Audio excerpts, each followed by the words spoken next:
Okay, let's pick up where we left off. We've got a few more problems to do in this section. A couple of them are easy and a couple of them are a little bit more difficult, but I want to make sure you're in good shape to do the assignment. The first one, number 4, says find the magnitude of the resultant force and the angle between the resultant and each force. So we want to make sure we do that. And then we've got this situation. Two forces, one is 10 pounds and the other one is 20 pounds, and they act at an angle of 90 degrees to each other.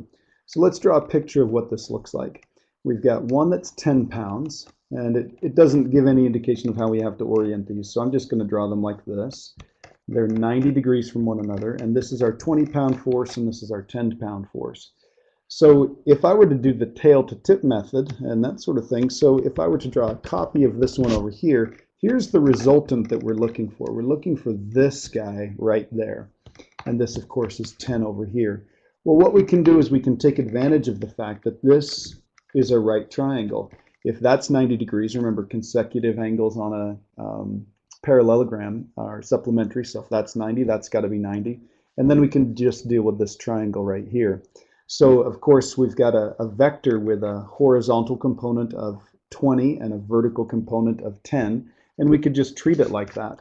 So if we want to figure out what the magnitude of r is, that's just going to be a big square root, 20 squared plus 10 squared.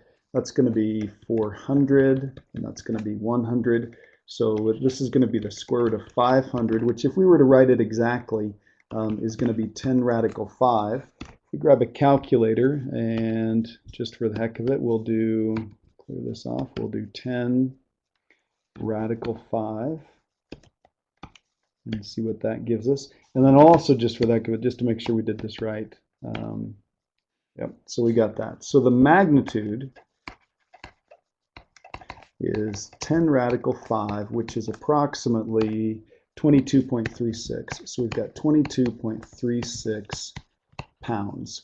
So there's the correct magnitude. Now we want to find the angle. And the angles that we want to find on this one, there are two of them. We want to find this one, and we want to find this one. So I'm going to call that alpha 1 and alpha 2. Alpha 1 by far is the easiest one to find, so let's take a look at that. The sine of alpha 1 would be, well, it's going to be the opposite. Well, let's see. You know, the easiest way to do this would be, since I'd have to use the hypotenuse on this one, let's use the tangent. So the tangent of alpha 1 would be the opposite, which is 10, over the adjacent, which is 20. So alpha 1 is going to be tangent inverse 1/2. And let's figure out what that is on the calculator. So we'll do tangent inverse 0.5, or 1 divided by 2, either way, 26.56.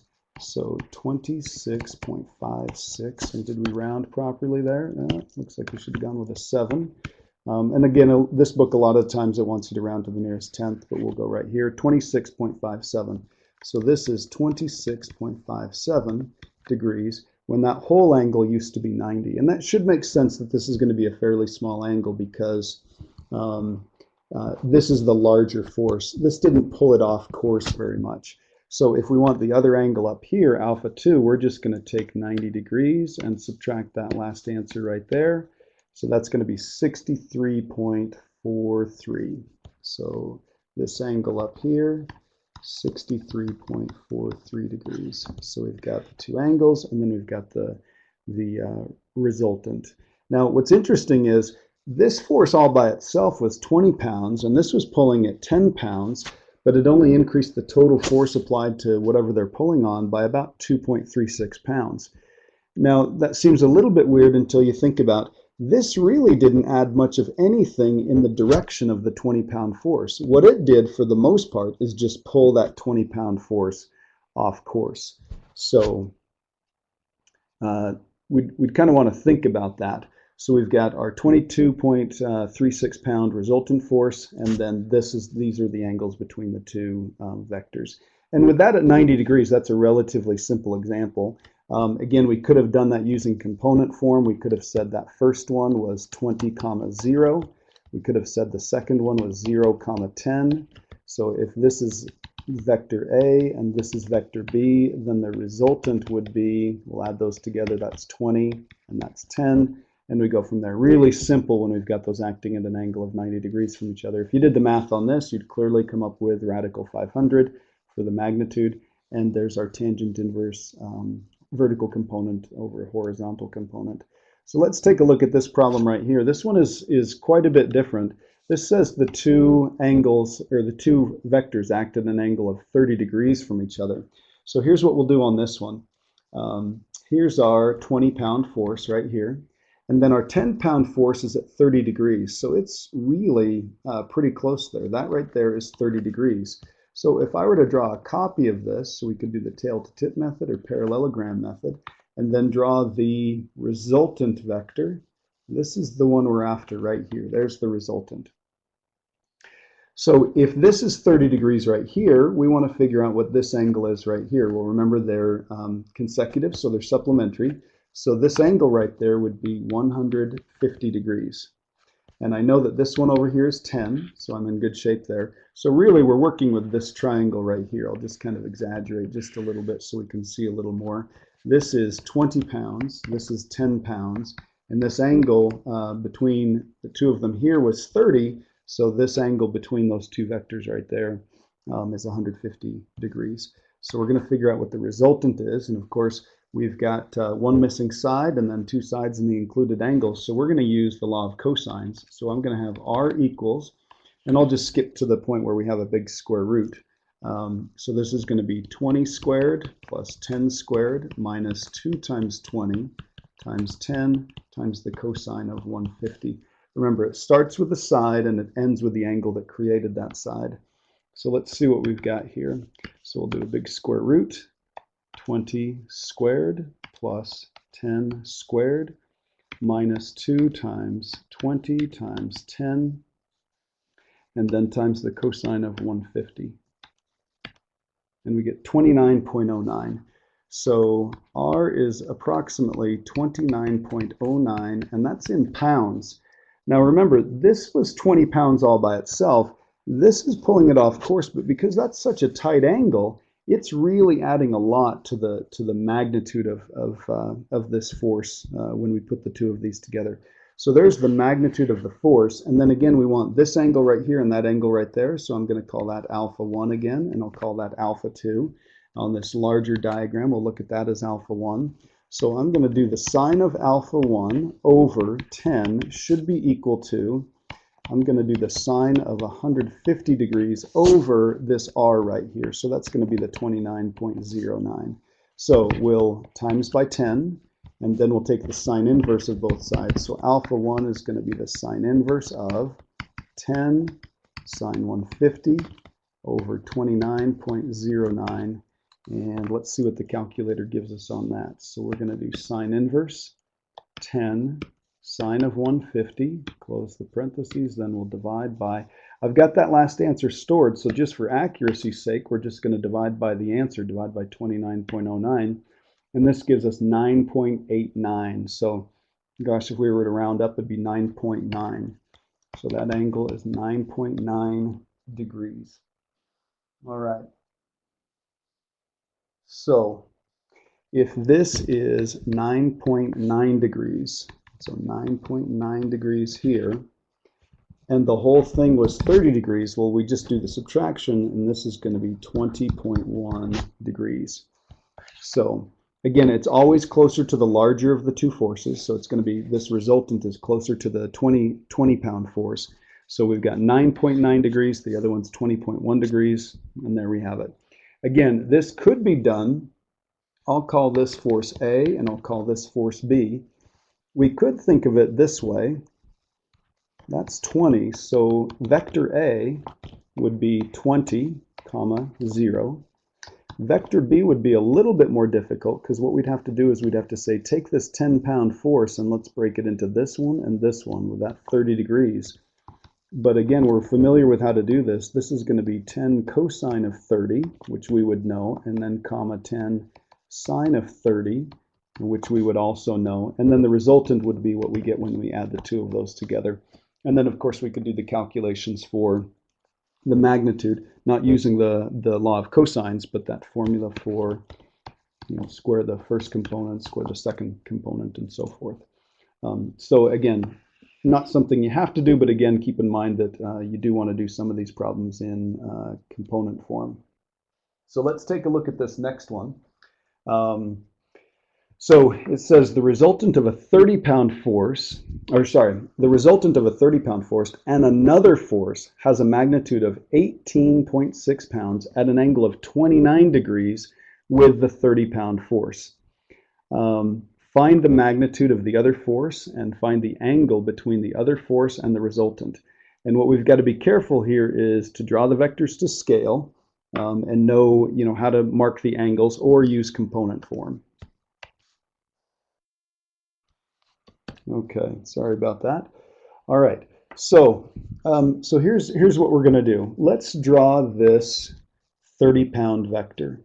So we've got this 30-pound vector right here, headed off in this direction. So the resultant of a 30-pound force and another force has a magnitude of 18.6. So 18.6 would be about 2/3 of that at an angle of 29 degrees. So I'm going to draw it about like this. So here's 18.6. And then this is the resultant. And I'm going to call this vector A. And then we've got this other missing vector right here. And we'll call this vector B. That's the one that we don't have. But I do know that the resultant forms an angle of 29 degrees with the 30-pound vector. So we're trying to find this one right here. And this is different than what we've been doing because we were always given the two original vectors and we were asked to find the resultant. So a little bit different here. So one way that we could approach this is, well, I've got the two sides and an included angle. Let's figure out what the magnitude of that other vector was using the law of cosines. So I'm going to have, and I'll do it this way this time, b squared equals, I'd have 30 squared plus 18.6 squared minus 2 times 30 times 18.6 times the cosine of the angle between them, 29 degrees. And if I just want plain old b, I'd have to take the square root of everything. So let's figure out what that is. So the magnitude of b, we'll throw that stuff into the calculator. Big square root, 30 squared plus 18.6 squared minus 2 times 30 times 18.6 times the cosine of the angle included between them. So that's going to be 29 degrees. And we get this, 16.428. So 16.428. So that vector this other vector must have had a magnitude of 16.428 pounds. So I'll move that up here and we'll call this 16.428 pounds. So here's our 30-pound vector. Here's our 18.6 pound resultant, and there's the other one right there. Now, it says find the magnitude of the other force, which we just did, and the angle between the other force and the resultant. So we want to find, if you think about it this way, here's where that other force was. They were pulling on this same point right here. The result ends up heading in this way, but what we want to find is this angle right there. So let's think about how we could do that. Let's deal with the pieces we have. We've got this triangle outlined right here. Well, I can find this one right here. If I can find that one, then I can use supplementary angles to figure out what this whole thing is there and then find that one there. Or maybe be even just a tad more clever than that. So let's take a look. If I want to find alpha, I'll do the sine of alpha over 18.6 should equal, we'll do the sine of 29 degrees over 16.428. And again, we'll keep that decimal accuracy on the calculator. So that means alpha is going to be the sine inverse of, so I'm going to multiply by 18.6 and then get rid of the sine by taking the sine inverse. So doing a couple steps at once here, sine 29 degrees. The denominator is 16.428. So let's see what we've got on our calculator. We've still got that 16.428. So we're going to do sine inverse, and then we're going to do 18.6 sine 29 degrees. And then we're going to divide by that last answer there, and we end up with 33.292. So this is 33.292. So if this angle right here is 33.292, one thing I could do is I could say, all right, these two angles, this one here and this one here, have to add up to be 180. The other thing I could do is I could just take 180 and subtract that. So, and figure out what this one over here is. So I'm going to change colors, and let's figure out what this one right here is. That one's going to be 180 minus 33.292. So let's go ahead and do that calculation. So I'll do 180 minus that last answer. So we've got 146.7. So 146.7. So if this is 146.7, this has also got to be 146.7. Okay, see how they're corresponding angles on a transversal, parallel line. So this angle right here, this big question mark right here, okay, and let's go ahead and label that. Whoops, let's label that as, let's go with theta. So that means theta, the angle between the other force and the resultant, is going to be 146.7 minus the 29 degrees. So let's see what we've got here. So subtract the 29 degrees, and we get 117.7.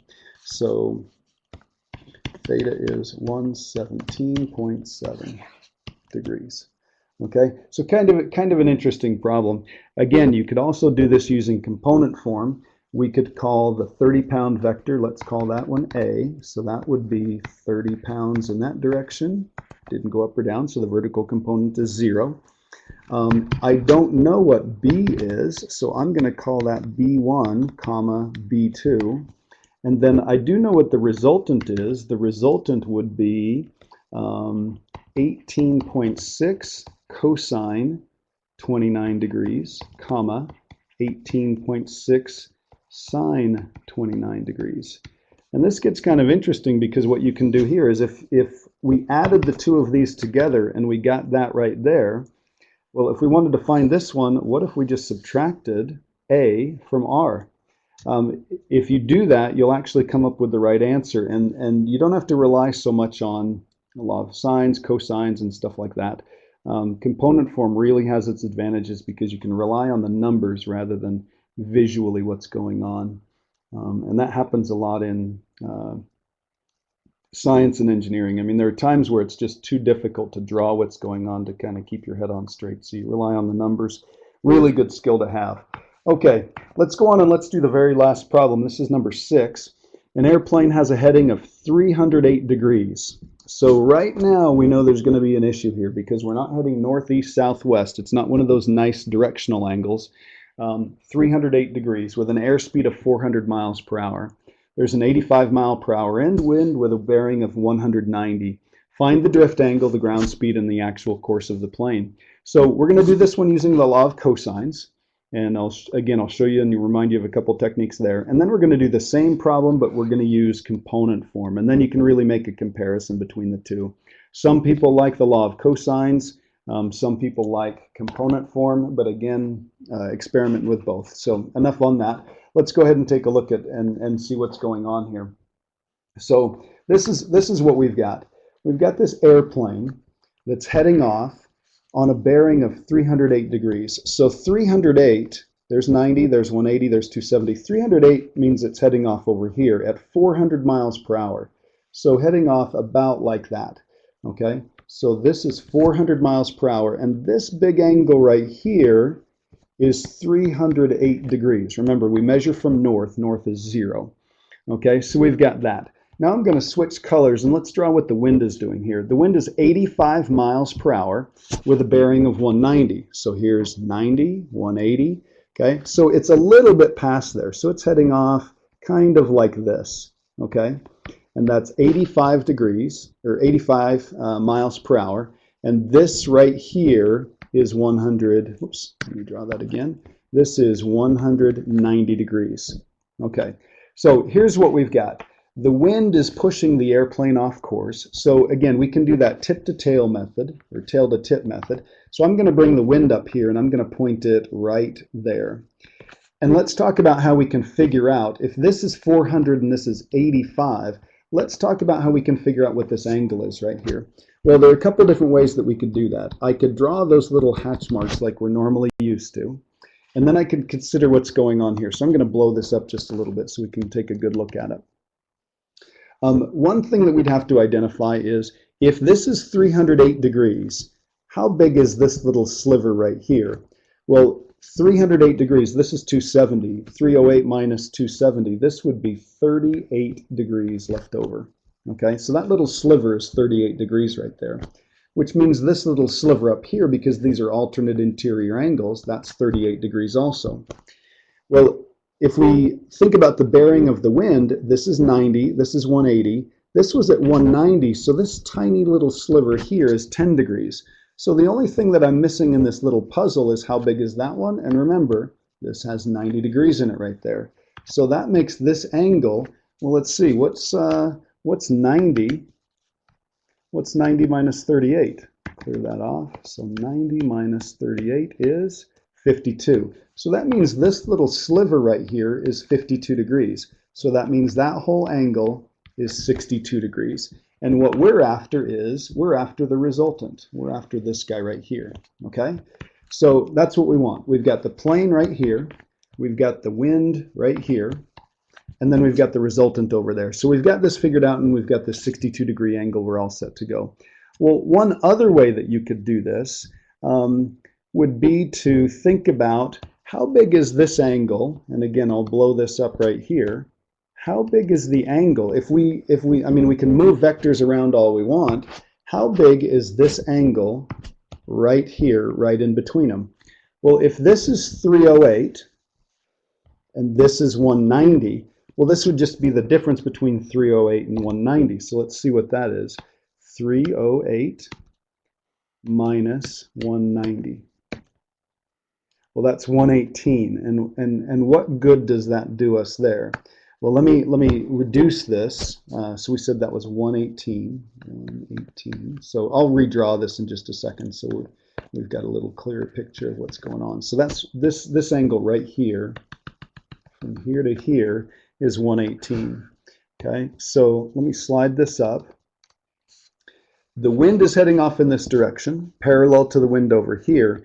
If this angle right here is 118, then this angle right here would have to be supplementary with it. Well, guess what? 180 minus 118 is 62 degrees.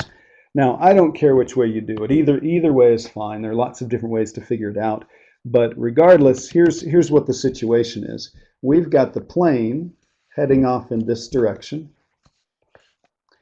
Let me draw that a little bit bigger this time. That is 400. We've got the wind, oops, and that's the plane. We've got the wind heading over here at 85. We're not sure what the resultant is, but we know it heads off kind of in this direction right here.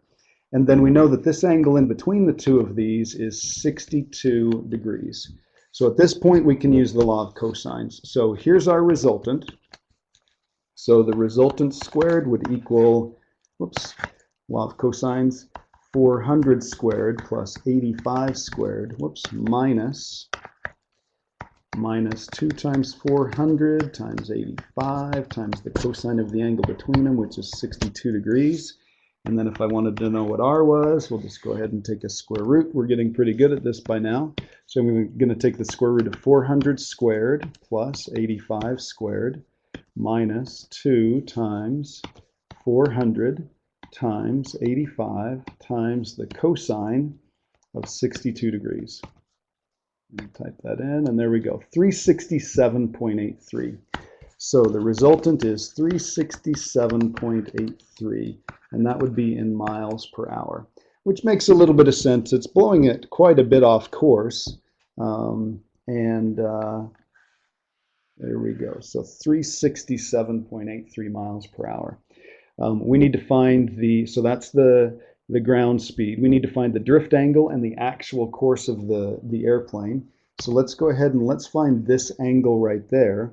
If this one here is 367.83, then we can set it up like this. The sine of alpha, let me change colors again. So the sine of alpha over 85 would equal the sine of 62 over 367.83. So alpha's got to be 85 sine 62 367.83, and take the sine inverse of those guys right there. So let's see what we've got here. So sine inverse, slide that over there so we can see it, 85 times sine 62, close the parentheses, and then we're going to divide by, and we don't need parentheses on the top because that's all one single expression, 367.832. Hit enter, so we get 11.77. So alpha is 11.77 degrees. Okay, so there's our speed. Here's our drift. Spell that right. Drift. And now we want to have the actual heading or the bearing of this airplane. Remember, this was headed off at 308 degrees, heading off in this direction. We've blown it off course by 11.77, so we're going to need to subtract that there. So we're going to do 308 minus 11.77, and we end up at, whoops, 296.23. So 296.23 degrees. Okay, so there's the actual heading. There's the actual course of the airplane. All right, so that's using the law of cosines. Lots of picture drawing and stuff like that. Let's run through here and let's do this in component form. So here's how you do this in component form. Let's keep track of what's going on with the plane. The plane is heading off like this, 400, and this angle right here is 308. Well, remember, if we're going to write this using cosines and sines, we need to have this measured from standard position. So let's figure out what this is. Remember, we said this would be 38. So we've got 180 minus 38. So we've got 142. So from standard position, this is 142 degrees. So that means the plane would be this vector right here. And I'll go ahead and write it right here. The plane would be 400 cosine 142, comma, 400 sine 142. And we'll get some decimals for that in just a second. They're not required, but we'll look at it just to make sure that that makes sense. Okay, so now let's take a look at what the wind is doing. Okay, the wind is heading off in this direction, 85 miles per hour, and this bearing is 190. So we want to figure out, well, what is it from standard position? What is this angle right here? That's our question. What is that angle? Well, if this is 190, remember this is 90, 180. This little sliver right here would be 10 degrees, but that corresponds to 270 degrees from standard position. So let's back that off just a little bit, and that's 260 degrees. So that means the plane is going to, sorry, the wind is going to be this vector right here. It's going to be 85 cosine 260, and then comma, 85 sine 260. Okay, so we've got the plane and the wind, and now what I'm going to do is let's just double check and make sure that this actually works. And again, if you're tired of this and don't really like component form, you're good with the other one. Again, as long as you've practiced component form enough, I'm fine with that. But let's see what we've got here. This would be 400, not 4,000, times the cosine of, or let's just do cosine of, delete that, and 142. Okay, so let's see what we've got here. Negative 315. Now that makes sense because it's headed off in this direction. So this is going to be negative 315.204. Comma. And again, the cool part about this is we can just recall this, change the cosine to a sine, so change that to a sine, and we get 246.264, 246.264, 246.264. And that also makes sense because we're going back and we're going up in a positive direction. So those hopefully make sense to you. Those are the correct values there. And then I'm just going to recall this, and I'm going to change this to an 85. Delete that. I'm going to change that to a cosine, and we just have to change this to a 260. Probably would have been easier just to do it from scratch, but there we go. So this is, the wind is negative 14.76. Let me change colors. Wind, negative 14.76. And again, it's not necessary to do these. This is just for understanding that we do actually have this correct. And then we've got this as a sine, and we get negative 83.71. So negative 83 point, wait for that to catch up, 0.71. Okay? Now again, this makes sense because we're going back, not very much because it's only 10 degrees off there, and then we're going down. Most of that effort is going down in the southerly direction. So what that means is the resultant would be this. The resultant is going to be, well, these two components added together. So this is going to be 400 cosine 142 plus 85, I'll put that in parentheses, 85 cosine 260, comma, and then these two components added together. So that's going to be 400 sine 142. Oops, get that in the right place. 246, 142, and then plus 85 sine 260. Okay, so that is the resultant, and that will tell us where we end up. It's going to give us this guy right here. So we know what the horizontal component is, and we know what the vertical component is, and what we're after is the magnitude. Now here's what I'm going to do. I'm going to find out what this number is. I'm going to put those together, and then I'm going to call that A, and I'm going to put these two together, and I'm going to call that, whoops, I'm going to call that B, and I'm going to store them in the calculator so I don't have to keep writing those ugly messes. So on the calculator, here's what we're going to do. Clear that off. I'm going to do 400 cosine, and we really could have skipped right to this step previously there. So 142 plus 85 cosine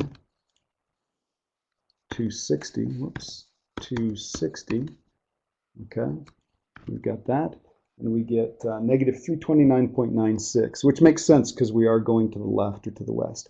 So I'm going to hang on to that. So negative 329.96, negative 329.96. Now, I like to do things exactly and have the calculator do some of the work for me. So here's what I'm going to do. I am going to store that in A. Okay. So again, this is A is negative 329.96. Okay. The cool thing about that is this has exactly the same structure. It's just that we need to change this to a sine. So I'm going to recall this, and I'm going to change that to a sine, and change that to a sine. Hit enter, and we get 162.556. Okay, so 162.56. So those are those two components right there. And then again, you can see that this would be correct. We're heading back and we're heading up. So we've got the right sign on each one of those. So let's find the magnitude. Okay, the magnitude of that vector is going to be a squared plus b squared underneath the square root. So I'm actually going to have the calculator do that, because what I'm going to do next is I'm going to store this in alpha b. Now, if we did this right, when I do a square root, I'm saving myself some work because I don't have to type all that ugly stuff in there. So I'm just going to square those. I better get the same answer that we got before. So I get 367.83, 367.83. And let's just double check ourselves up here. There it is right there. So we got the right answer there. That is in miles per hour. Okay. And then if I want to find this angle right here, and this is important, pay attention to that. If I want to find that angle right there, that's going to be the tangent inverse of B over A. Vertical component over horizontal component. And remember, tangent inverse is going to give you an answer, but it's really going to give you the size of the answer, so, or the size of that reference angle. So we're going to divide that by A, and I get this. I get negative 26.227. So 26.227 degrees. Okay, that's this angle right here, that whole angle. Now, when you do it in component form, it actually is going to help you figure out what the actual bearing of that course is. So what we need to do is we need to take 270, which gets us from here to here to here, east, south, and west, 90, 180, 270, and let's add that magnitude of that angle right there. So let's take this and let's add 270 and see what we end up with.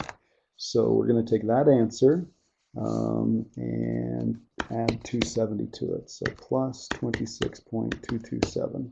And we get 296.22. So 296.22 degrees. Okay, now that's not the drift. Neither one of these is the drift angle. This is the heading, and let's just double check and make sure that we got that right. 296.23 is what we got there. And then we've got to consider this. Well, if the airplane was heading off in this direction at 308, and we're now heading at 296.22, then this, what's left over, the difference between the two of those must be the drift angles. So let's do 308 minus that last answer right there, and look what we end up with. Alpha, the drift, must have been, what do we have here, 11.77 degrees. And I'll make this smaller now, and let's take a look at that. There's our 11.77. So two different approaches. They both work great. This looks like more work. We probably could have cut out, gosh, once you get good at this, you could probably cut out all of that. Maybe even cut out this right here and skip right to here. So there are times where doing this using component form is much better. So again, I've said that a million times, just keep that in mind. Really good problems in this section. Definitely need to know how to do this on the test. Please make sure you study and ask if you've got questions. Thanks a lot.